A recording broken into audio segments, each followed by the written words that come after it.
Pax Vobis, salam damai bagi kita semua. Setelah di video pertama saya membongkar dan menunjukkan secara mutlak kesesatan pandangan unitarian, pada bagian yang kedua ini giliran saya menjelaskan kebenaran konsep Trinitas secara mutlak juga. Simak baik-baik video ini sampai akhir karena saya akan menjelaskan kebenaran konsep Trinitas ini dengan cara yang sedikit berbeda dari penjelasan-penjelasan lain yang sudah diberikan oleh channel-channel Kristen lainnya. Saya berharap penjelasan ini dapat memperkaya dan memperteguh pemahaman Anda tentang kebenaran konsep Trinitas. Sebagai seorang Katolik, saya akan menjelaskan konsep Trinitas ini sesuai dengan ajaran iman Katolik yang menyertakan kata filioque dalam rumusannya. Dalam bahasa Latin, filioque kurang lebih artinya dan putra. Memang benar, rumusan Credo Nikia yang asli tidak menyertakan filioque. Dalam rumusan tersebut, Roh Kudus berasal dari Bapa tanpa ada penyebutan Roh Kudus juga berasal dari Putra. Tapi setelah ajaran Arianisme dinyatakan sesat dalam Konsili Nikea, di Gereja Barat ajaran bidat ini ternyata masih terus berkembang dan merongrong kekristenan. Maka pada abad ke-6, Gereja Barat mulai menambahkan kata filioque dalam pemahaman konsep Trinitas sebagai respon atas pandangan bidat Arianisme yang masih tersisa. Dengan penambahan ini, maka dalam rumusan Trinitas versi Gereja Katolik, Roh Kudus berasal dari Bapa dan juga dari Putra. Penambahan ini sebenarnya tidak mengubah konsep Trinitas yang sudah dirumuskan dalam Credo Nikia. Penambahan ini justru melengkapi dan menjelaskan konsep Trinitas dalam Credo Nikia dengan lebih baik. Ini sama seperti substansi kebenaran pernyataan Tuhan kita bahwa Allah itu Esa tidak diubah oleh Credo Nikia yang melengkapinya dengan Allah itu Esa dalam 3 pribadi. Selain itu, penambahan kata filioque ini pun sejalan dengan Injil Yohanes bab 14 ayat 26 dan juga ajaran Bapa Gereja seperti Santo Agustinus. Lalu mengapa Gereja Timur pada masa itu menentang keras penambahan filioque? Akar dari penolakan ini sebenarnya bukan semata-mata masalah kebenaran teologis, tapi lebih banyak dipengaruhi oleh persoalan rivalitas. Sejak keberadaannya gereja Bizantium yang ada di Konstantinopel, secara perlahan tapi pasti mulai menginginkan kesetaraan dengan gereja Roma. Mungkin ini dipengaruhi oleh statusnya sebagai gereja yang ada di pusat Kekaisaran Romawi Timur. Bersama-sama dengan gereja timur lainnya, sedikit demi sedikit mereka mulai meminggirkan posisi Paus pengganti Petrus sebagai pemimpin gereja universal. Mereka mulai mengembangkan pemahaman kolegialitas atau kesetaraan di antara para uskup-uskup. Sebenarnya sikap tersebut sama saja dengan tindakan kudeta secara halus terhadap kepemimpinan Paus sebagai wakil Kristus dan pemimpin gereja universal. Maka ketika gereja barat menambahkan kata filioque tanpa meminta persetujuan dari pimpinan gereja-gereja timur, mereka merasa tersinggung dan tidak bisa menerimanya. Soal ketersinggungan yang dipicu semangat rivalitas inilah yang kemudian meracuni gereja-gereja timur sehingga mereka mengembangkan pemikiran teologis keliru untuk menolak penambahan kata filioque. Tragisnya, kekeliruan ini makin mengental dan akhirnya berpuncak pada skisma besar di tahun 1054 yang membuat gereja ortodoks secara resmi memisahkan diri dari gereja Katolik sampai hari ini. Itu tadi sekelumit latar belakang penambahan kata filioque dalam rumusan Credo Nikia. Sekarang saya akan menjelaskan rumusan Trinitas yang benar sesuai ajaran iman gereja Katolik. Cara termudah memahami Trinitas adalah dengan menggunakan rumusan 1, 2, dan 3. 1 esensi, 2 prosesi, dan 3 pribadi. Ketika Tuhan kita menyebut Allah itu Esa, maka yang dimaksud adalah esensi atau substansi kealahan. Hanya ada satu esensi Allah dan tidak ada yang lain.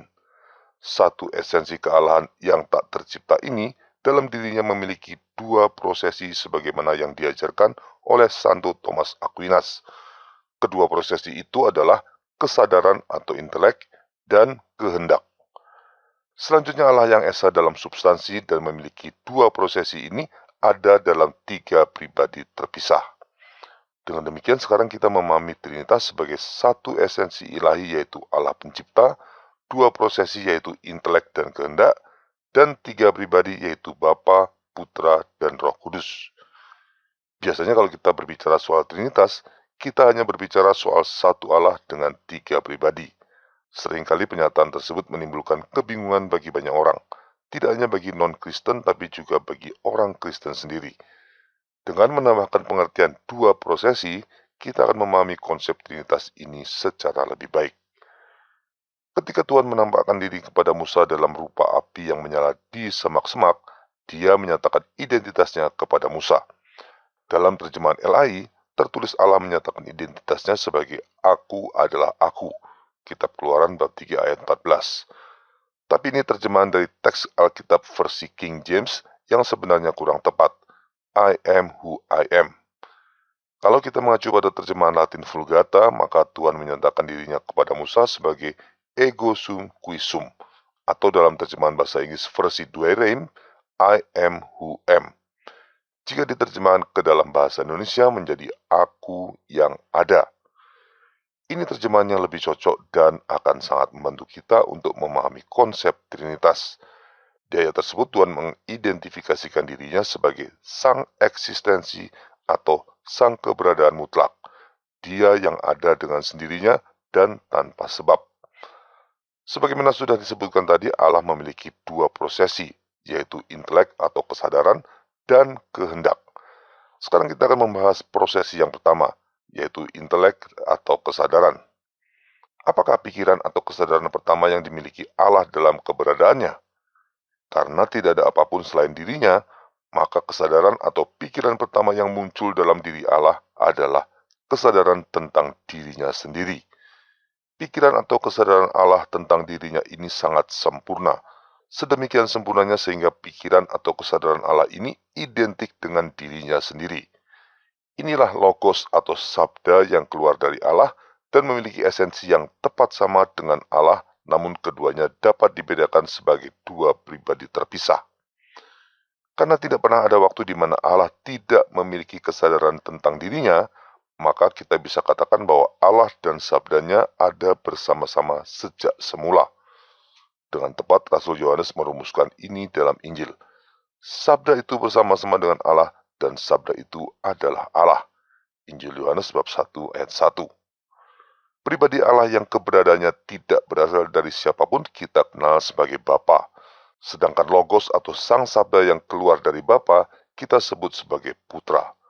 Keduanya pribadi ilahi yang berbeda namun memiliki satu substansi ilahi yang tepat sama. Selanjutnya kita masuk pada prosesi yang kedua dari Allah, yaitu kehendak. Dengan adanya dua pribadi ilahi, Bapa dan Putra, pasti ada relasi di antara keduanya. Dan relasi yang ada adalah relasi paling sempurna, yaitu kasih, di mana Bapa menghendaki yang terbaik bagi Putra, dan sebaliknya Putra juga menghendaki yang terbaik bagi Bapa. Hal terbaik apa yang dapat diberikan Bapa kepada Putra? Tentu dirinya sendiri. Demikian juga hal terbaik yang dapat diberikan Putra kepada Bapa adalah dirinya sendiri. Kasih sempurna dari Bapa dan Putra berupa pemberian diri masing-masing inilah yang kemudian menghasilkan pribadi ilahi lain. Bukan dua tapi satu pribadi, karena kasih itu mempersatukan. Dan karena dalam relasi kasih ini Bapa dan Putra masing-masing memberikan seluruh dirinya, maka pribadi ilahi yang ketiga ini pun memiliki esensi yang identik sama dengan Bapa dan Putra. Pribadi ilahi ketiga inilah yang kita kenal sebagai Roh Kudus. Jika kita dapat memahami bahwa kesadaran atau pikiran sempurna yang keluar dari Bapa menghasilkan satu pribadi ilahi lain, yaitu Putra, maka kita juga tentu dapat memahami bahwa kehendak sempurna yang berasal dari Bapa dan Putra juga menghasilkan satu pribadi ilahi yang lain, yaitu Roh Kudus. Karena tidak pernah ada waktu di mana Bapa dan Putra ada bersama tanpa mengasihi satu dan yang lain, maka Roh Kudus yang dihasilkan dalam relasi kasih antara Bapa dan Putra ini ada bersama-sama Bapa dan Putra sejak semula dan adalah Allah juga. Disinilah Gereja Katolik merumuskan dengan sangat tepat bahwa Roh Kudus tidak hanya berasal dari Bapa, tapi juga dari Putra. Dengan kata lain, Roh Kudus berasal dari relasi antara Bapa dan Putra. Sebaliknya, dengan memahami konsep Trinitas sebagaimana yang tadi sudah dijelaskan, kita bisa simpulkan bahwa pandangan gereja ortodoks yang menolak filioque adalah pandangan yang salah. Mengingat perbedaan ini telah menghasilkan tragedi perpecahan gereja selama hampir 1 milenium yang belum dapat dipulihkan hingga sekarang, tentu ini bukan perbedaan yang sepele. Berdasarkan buahnya berupa skisma yang memecah gereja, ini kesalahan yang besar dan tidak dapat dianggap remeh. Lalu mengapa konsep Trinitas versi gereja ortodoks keliru dan bermasalah? Menurut gereja ortodoks, Roh Kudus hanya berasal dari Bapa saja dan tidak dari Putra. Ini menimbulkan pertanyaan besar.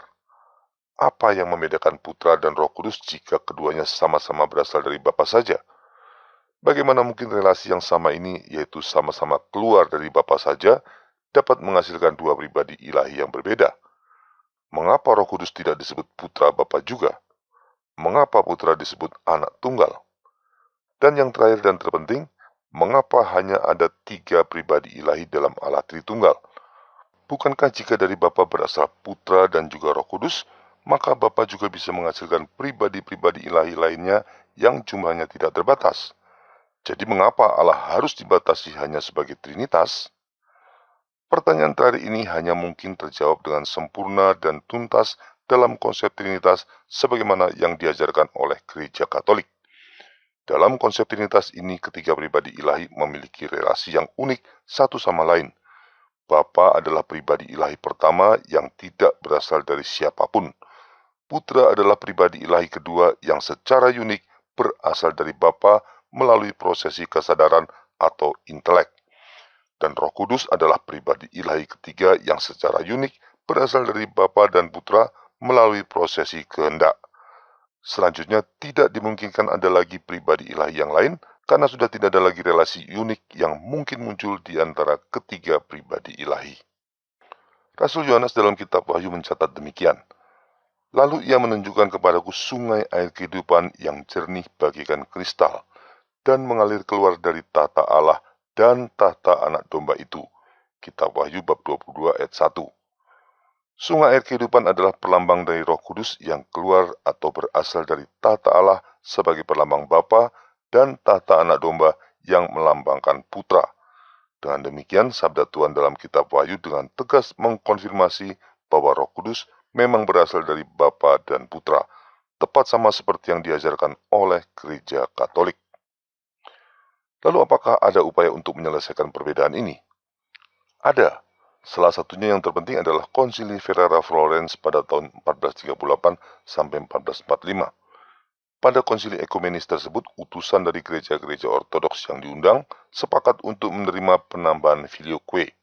Artinya, dalam konsili tersebut, gereja ortodoks sudah mengakui kekeliruan konsep Trinitas mereka dan menerima konsep Trinitas dari gereja Katolik.